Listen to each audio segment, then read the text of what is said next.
Welcome to Hello Therapy, a podcast to help you take charge of your mental health through evidence-based psychological tips and tools straight from the therapy room so that you can live life better.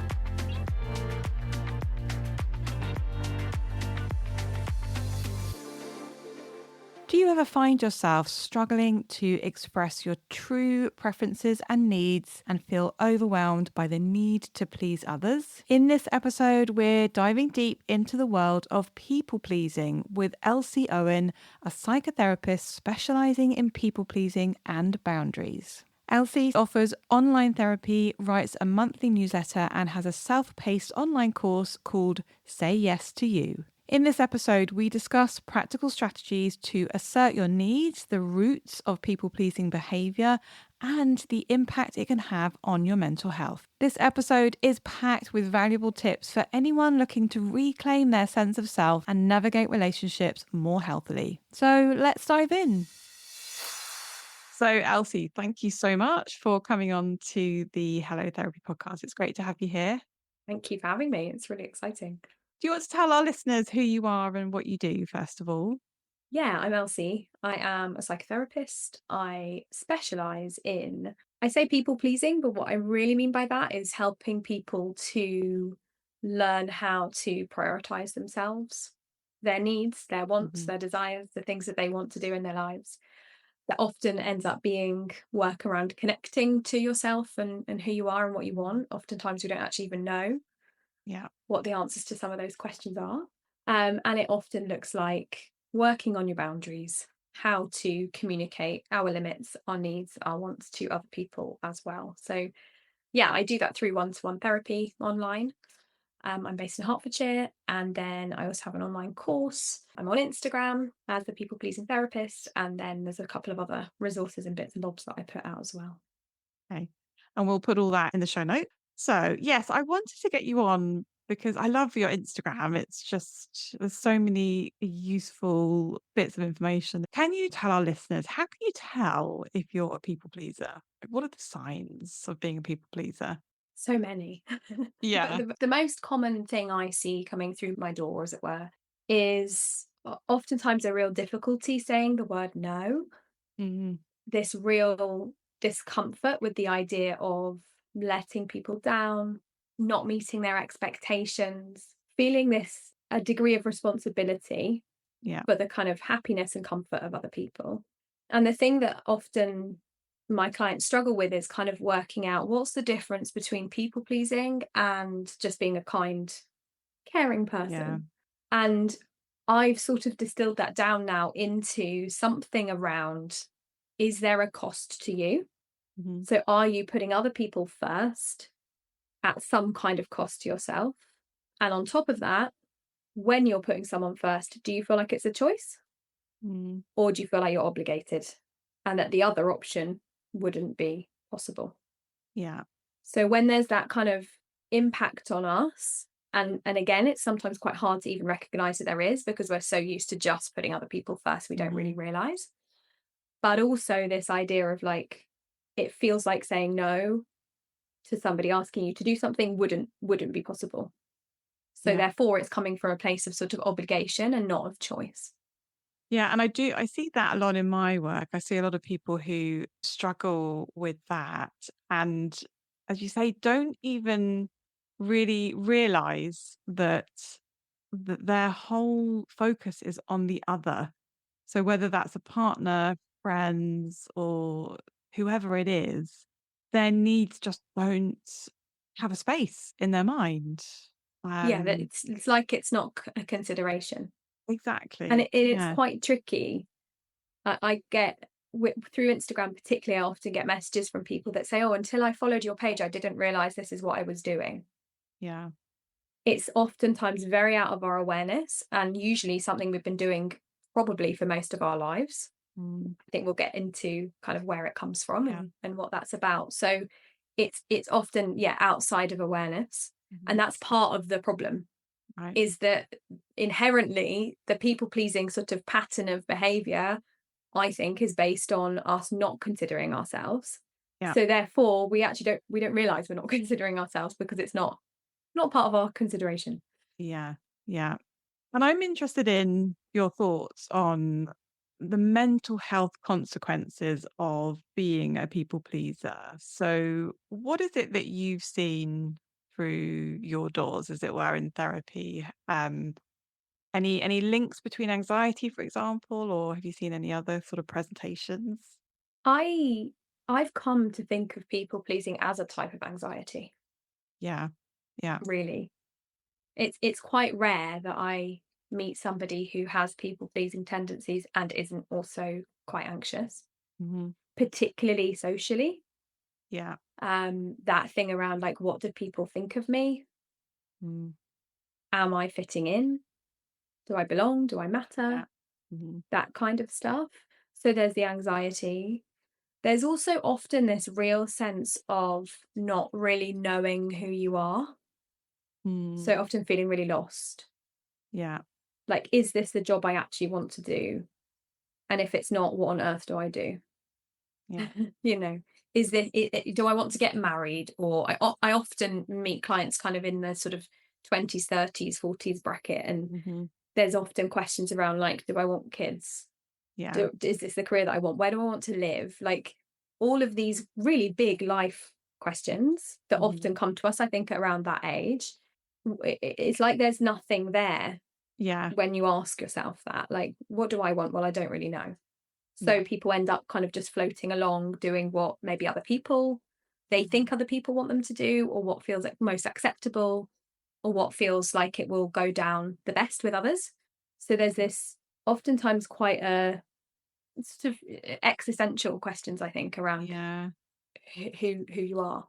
Yeah. And that feeling lost can be really difficult, can't it? Mm. Especially as you say, if you've reached your 30s or 40s, particularly, and you sort of realize, oh gosh, uh, I'm not really, am I living the life that I really want to live?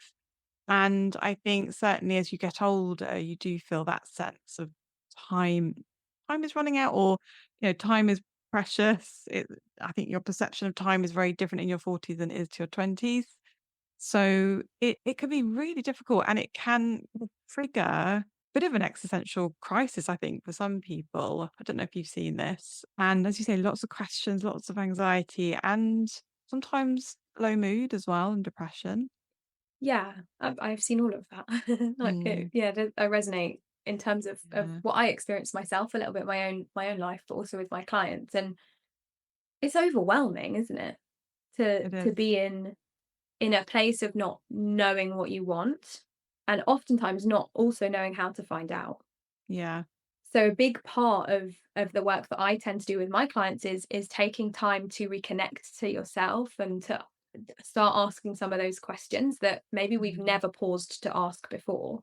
Yeah. And it can be things as simple as like, what kind of food do you actually want to eat versus what are you doing because other people are eating it? Or what activities do you like doing, but Yeah. or don't like doing and find yourself doing because you think, I don't know, there's just some external reason why you ought to be doing them. Yeah. So yeah, absolutely there's similarities in what you're describing with Yeah. what I see. And do you find that when you start asking those questions, particularly if you're working with someone who's like a chronic people pleaser, when you say, what kind of food do you like or what hobbies do you like? And they'll just say, "You haven't a clue. I don't know." Yeah. Yeah. So Yeah. it becomes a process of taking some time to turn your attention inward. And there's Mhm. various exercises and things I invite people to start to do. Yeah. Even just being in therapy, I see most of my clients every week. That process helps us to start to hear ourselves. Yeah. Because this is something else that I think there's a bit of a misunderstanding that it can feel so potent and so true that we don't know the answer to one of those questions. Mm. But actually, we do. Like, we do all know somewhere. It just might be Yeah. very far away, very, very buried deep. Because every time we prioritize another person's comfort, happiness, priorities, whatever, we just take like a little step away from ourselves. Mm. And when we've been doing that for years and years, we've taken a lot of steps away from what's really true for us. So whilst it feels like there's nothing there, I've yet to meet someone who can't tune in eventually. Yeah. to some of what's true for them. And then it becomes a process of working out, okay, how do you start living more in line with that truth? Mm. Um, Gradually and gently. It's always gradual. Yeah, definitely is, isn't it? And I found that when you do start tapping into that, almost like that intuitive wisdom, isn't it? That the Mm, deep down stuff, there are blocks and there is resistance.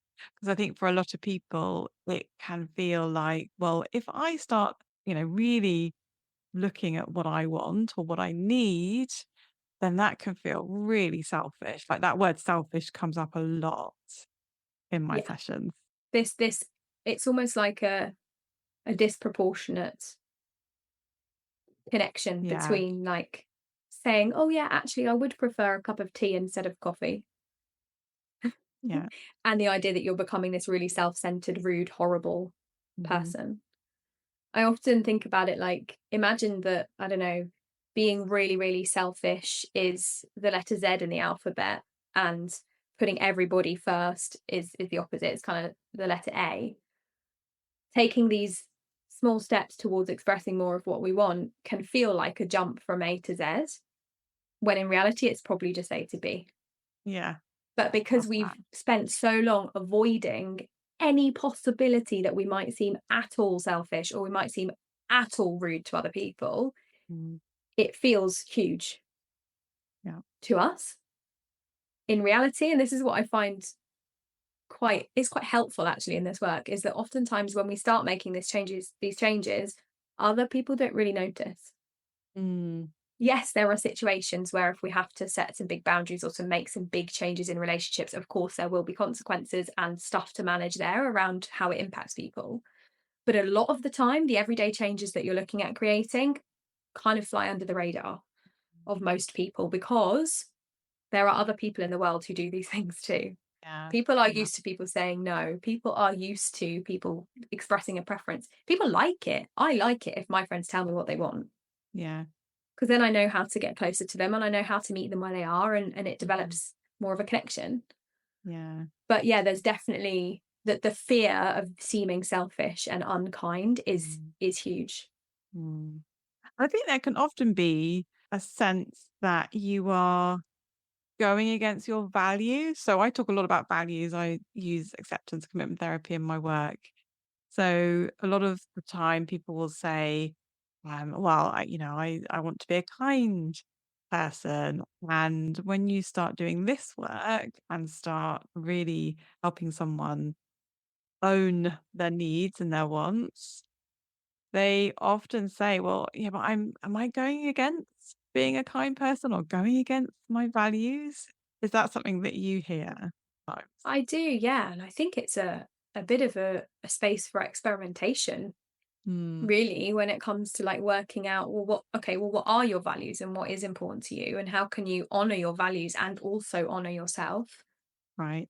as well as considering being considerate of other people? It's not to say that when you start prioritizing yourself, you're only ever putting yourself first. Mm. I often say to people, it's like you're just including yourself too. It's Yeah. like not a me first, but a me too. Yeah. And I think with that point you've made around kindness and it's possibly about redefining what those things mean, Mm. and reviewing and thinking about, okay, how am I actually, what are my beliefs around the idea of being kind, and how true are they? Yeah. How warped might Yeah. my perception of rudeness be, for example? Mhm. Um, so it's never the same for everyone in No. terms of the work that we do. It's about working your own way out, Mm. whilst also, because it's, yeah, you're right, it's like staying true to yourself, but oftentimes people don't actually know what is true for them, what their values actually are, Mm. because it's been so led by other people. Yeah, that's So true. sometimes we end up swinging the other way before Yeah. we then kind of find the midpoint. Yeah. So what would you say about the origins of being a people pleaser? So what's at the root of being a people pleaser? What kind of experiences might people have either growing up or later on in life that leads them into this kind of behavior? It's so vast, it's so varied, and there are some themes. Right. I think the first thing I try to encourage people or invite them to think about is that it's usually something we've learned to do. Mm-hmm. Oftentimes, and I think this maybe goes a bit back to what we were saying about kindness, oftentimes people confuse it with being who they are or Yeah. like part of their character. It's like, I am just somebody that puts other people first. That's just who I am. Yeah. And the invitation I offer is that it's most likely something we've developed in response to conditioning, like lots of things that people come to therapy for. Like there's usually links to childhood experiences that we've had earlier on in our lives that shape how we see the world and how we think we need to be. So some of the things I observe will be around, oftentimes we might have seen it modeled in our parents. Yeah. You know, it's not uncommon for there to be Mm. particularly female parents, you know, mothers, Yeah. because there is, I think there's a societal something here around women and expectations of how we ought to be. I'm always mindful of saying to people, well, it's definitely something that happened in your childhood, and that's what's to blame. I don't ever think it's one thing, No. but seeing it modeled, also thinking about kind of how our boundaries are respected or not respected. Mm-hmm. Were we allowed privacy, or was our door to our room always to be open? Yeah. How involved were our parents in our lives, our friendships, these sorts of things? And it's very subtle. Mm. It you know, and sometimes not, of course, for some Yeah. people, but it can look very, very subtle and not particularly obvious until you start to actually unpick and explore, like, oh, how actually was it for you when you were, for example, told you were really good? What might that have taught you about how you needed to be? And what I'm always wanting to invite people into is to think about, like, when we are exploring our childhoods, particularly with our parents, our relationships with our parents or caregivers, we're reliant on those people, aren't we, to get on Yeah. well in the world and to learn how to be. And our families, they represent the world to Mm. us until we start to explore other spaces. Yeah. So if the dynamics there invited us into these kind of pleasing ways that we were rewarded in some way with care, with love, whatever it might be, then it makes sense that we'd go out into the world thinking that that's also how we needed to be in other spaces. And the thing about people pleasing is that it's affirmed very easily. People Mm. like it. It's praised. Yeah. So it becomes something that's very easily then ingrained, Yeah. and it feels very difficult to get out of it because it's the only thing we've known often. Mm. Well, it's very socially acceptable, isn't it? Yeah, Yeah, it's really, absolutely. really reinforced by quite subtly and quite obviously in equal measure in different spaces. And people like it if you're compliant and easy to have around. Yeah. Also, British culture. Right. Yeah. We avoid, don't we? We don't want to have Yeah. confrontation. We don't want to disagree. We don't want, we sweep things under the carpet and want everything to be happy and harmonious. Yeah. And the reality is that real relationships aren't like that. Mm. Life is not like that, but it's a learning process, right? Of learning to be okay with such things. Yeah. You've touched on the kind of, as you say, it can be really subtle, the origins of people pleasing. What about the not so subtle origins? What have you come across before? I think if you've grown up around violence, Mm. or you've grown up around conflict, whatever Yeah. that's looked like, that's a really obvious one for me. That, of Yeah. course, you would have needed to make yourself small, find harmony, find peace as a form of safety. Mm. And I think actually for some people looking at it in connection to this idea of assuring social and emotional safety, feeling okay around people, is quite a helpful route in if you are wanting to understand where it might have come from for you, because it's about feeling okay around people. Essentially, if we know other people are receiving us in a certain way, then we feel safe and okay. So lots of the people I work with will have witnessed violence between parents or been involved in that violence growing up, and therefore have absolutely learned as a survival strategy to do certain things as a way to avoid, try to prevent those things from happening, or to literally keep themselves physically safe. That's probably the most obvious one that comes to my mind. Just to let you know, if you struggle with anxiety or OCD, I want to personally invite you to check out my YouTube channel. I have a growing library of videos that offer practical step-by-step strategies to help you cope with all types of anxiety and OCD, leaving you feeling more empowered and confident in managing your mental health. So head over to YouTube, search Dr. Liz White, or hit the link in the show notes. And don't forget to subscribe for regular tips and tools that you can use to start feeling better today. Let's get back to the episode. Yeah. And that is really hard when you've had that experience. Really hard to start changing that as an Yeah. adult because it can feel so ingrained. And as you say, it feels like if I don't do this, I'm not going to survive, or something bad is going to happen to me or my relationships or whatever it is. There can be real fear about changing some of this stuff, can't there? Yeah. Which is why it's not as simple as just learning, oh, you just need to say no.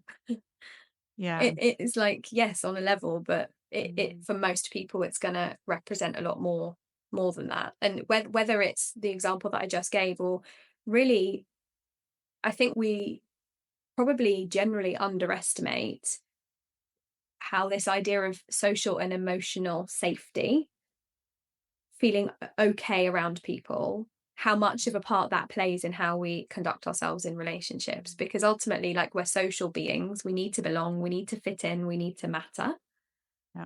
And usually, the pleasing way, all those people pleasing ways, whatever that looks like for the individual, they've usually assured us some sense of safety, Yeah. or it's usually what we've associated with that sense of safety. So the idea of being more forthright with our needs or refusing an invitation or whatever else it might be actually does feel like a risk to our survival.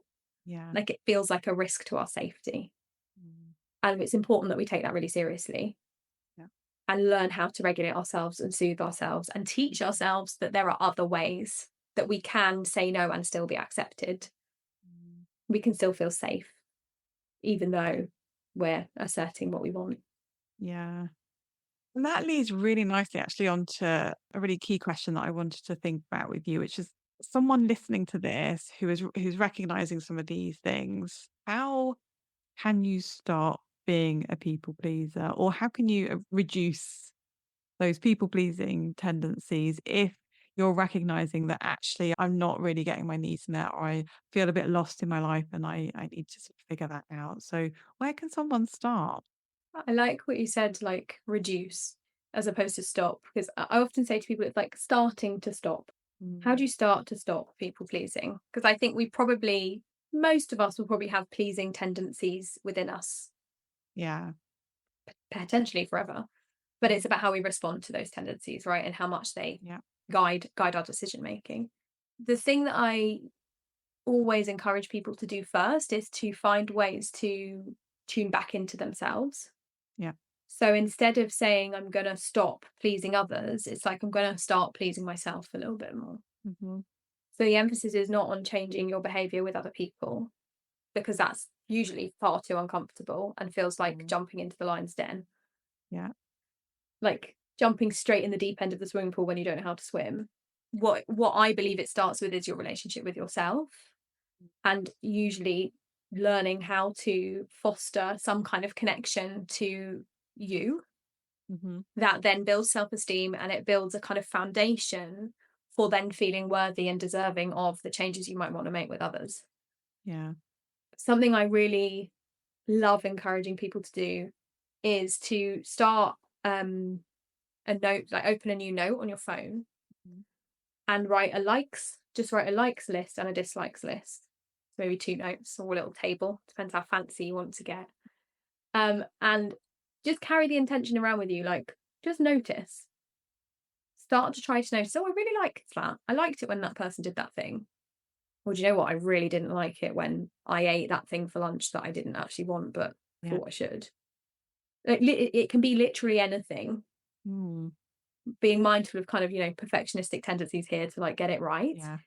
Yeah. But just start to pay more attention to what your inner voice is what I would describe it as, is saying to you. The voice that says, oh, I really don't want to go and help that person with that thing on Friday, but I'm going to have to say yes because I can't say no. Yeah. What is it that that person doesn't want, that part of you doesn't want? Mhm. And can you start to note it down? Because usually we're not really in much of a dialogue with ourselves. Hence why asking questions like, what do you actually want to do tonight? Mm. We're like, I don't mind. And that leads me on to the other thing that I love suggesting, and you'll see this, people will see this on my Instagram if you have a look down. I talk about it often, is that try to gently ban yourself from saying you don't mind. Right. Even if you don't know what you want, Yeah. start experimenting. When someone says to you, when they offer you an actual invitation to express yourself, Mm. see if you can practice saying something. Sometimes we actually won't mind, and I suppose that's a slightly different thing. But Yeah. if you have a preference, or if you'd like to explore what it would be like to take up a little bit more room, Mhm. how would it be to say like, oh, actually, what do you want to drink? Oh, have you got anything? Have you got a cold drink? Because they're boiling the kettle, but you don't really fancy a cup of tea. Yeah. And like, I don't know. I don't think anybody is gonna bat an Mm. eyelid at you saying, actually, I don't fancy a cup of tea. Yeah. Or if that feels too much, if you're offered a tea or a coffee, instead of saying don't mind whatever you're having, that's such a common one. Yeah. Say like, I'd like a coffee, please. Even if you, because if you don't have a preference, Mm. the goal here is actually not to get what you want so much as it is to get used to being somebody who says, I have a preference. Yeah. So there are a couple of like practical things. And I think when you talked about my Instagram, you picked up on the fact that I really like giving people practical stuff to do, like things Mhm. you can actually make Yeah. changes around that Yeah. hopefully don't feel so daunting that it feels like jumping in the deep end of the pool. Mhm. No, I really like those, and as you say, it's like you're dipping your toe in to, sort of giving yourself the space to know what it is that you do like, or what your preferences are, or what you do want, and then practicing actually, I fancy a cup of tea, not coffee, and doing it in a way that feels safe. But I Mm. think sort of going back to what we were talking about earlier about these, particularly if it comes out of trauma or some really difficult childhood experience, we we exist in these patterns, don't we? These patterns of behavior. And so even though you're around your friends for a cup of tea and she's offering you coffee, but you want tea, saying what you want feels very, very difficult because of that experience in the past. Yeah. But it's like you have to sort of do that work around recognizing, oh, I'm not back there, when I was 7. I'm actually here in my friend's kitchen and I'm safe. And Yeah. this isn't a threat. I can express my needs, and experimenting with that, isn't it? In those kind of safe spaces. Yeah. Like I call them Mm. low risk opportunities. And if you have people in your life that you're close enough to that you can share some of this with, then even better. Yeah. If you can say to a close friend that I'm really realizing how much I people please and this is what I tend to do, so I'm going to try really hard to start saying a bit more of what I want. Mm. Mm. A caring, loving friend will be really up for supporting you. Yeah. The more we can recruit people into the work that we're doing in a safe way, people who feel, safe and who know us and who want to support us genuinely, Mm. great. Yeah. Because then it also there's a little bit of gentle accountability there too. Whenever people have told me that they're working on it, I will then be quite upfront, with them about like, is Yeah. that actually what you want? You sure? Because you said to me before that Yeah. and it can be quite fun. You can get a bit playful with it, Mm. move from fear to a bit of fun with it and think, I'm just going to experiment in safe places. And the key there really is not to put pressure on yourself to experiment where it doesn't feel safe, Yeah. because that can come, Mm. that's for later down the line. The first step is these little micro changes we can make that begin to foster a different kind of learning, because that's it really. We're learning something different, right? We're learning to Yeah. associate or understand and believe that we can express ourselves, have our needs met, and take up space in our relationships without losing the other person. Yeah. I I have had experiences though where, although you said earlier about that, a lot of the time it doesn't really change the relationships around you that much. But there are some circumstances where, I don't know, if I know you've been married for 40 years and you've always had the same dynamic, and then suddenly one partner starts speaking up for themselves Mm, and saying what they want and need more, that shifts the dynamic, and people can experience some real difficulties in their relationships because of that, because there isn't, almost like the other person isn't accommodating this new way of the other person being, and so that's where the difficulties can show up, can't they? absolutely. And it's about acknowledging that you're making changes. So of Yeah. course there's going to be ripple effects. Mm. And I think, speaking to the point I made earlier, like the first few stages of this work, people probably don't notice. And then as it does build up and you start to get more vocal, yeah, people will. Yeah. And, again, if you're in a dynamic where you can let somebody else know that this is what you're doing and it's not about them and it's about, if you can recruit them into your mission, Yeah. then great. And also, a big part of this work later down the line is learning how to separate yourself from people's responses and reactions. Mhm. A big piece of this kind of puzzle that we've not so much touched on today is this idea of feeling really responsible, Mm. feeling like you're causing somebody's emotional experience, feeling like you're causing people to do and say and feel certain things. Yeah. And in reality, yeah, of course, we need to be aware of how we impact people, and how they respond to what we put out there is nothing to do with us. Mm. We can't control it. So there's often another piece here to do, of work to do, around like learning how to separate ourselves Yeah. from other people. And it becomes easier over time as we start to separate our own sense of happiness, and we start to own that more for ourselves, and comfort and peace and whatever other words you'd put in there. As we start to take more ownership of that for ourselves, we naturally start to let go of it from others, because over time it becomes less about, I'm only okay if they're okay, and Yeah. more about I'm okay even if they're not okay. Mm. So it's a big topic, isn't it? There's so much It's to really big. explore. Yeah. Yeah. But yeah, the stuff around kind of how it starts to impact the ripple effects over time. Mm. What I say to people at the beginning of the journey is like, by the time you get there, you'll be more resourced than you feel right now. Mm. Yeah. That's why we don't just jump straight in with, right, I'm making this change in my marriage straight away. Yeah. And that's often where people kind of go a little bit wrong sometimes, or they kind of scare themselves by jumping in with some really big change, having Yeah. the courage and the bravery, and then it just feels like it backfires. And it's often because the kind of foundational work has not been put in place first. So what would you say to someone who is just starting to make these changes? So someone that's listening who's sort of going, yeah, okay, I think I can start to do that. Is there any recommendations or advice that you would say to that person, and I guess that like the process of where they go from there, in terms of like, I guess, being consistent with it, 'cause that can be difficult, can't it?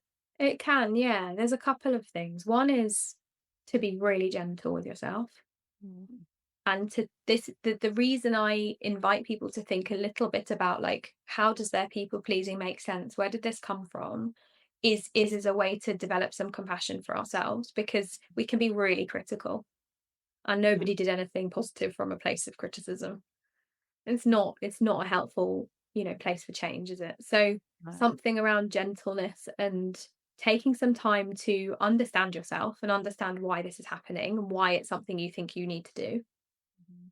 And I suppose within that is the fear piece, that, like, to take Yeah. those fears seriously and to recognize that this is scary because it's scary, not because there's something wrong with you.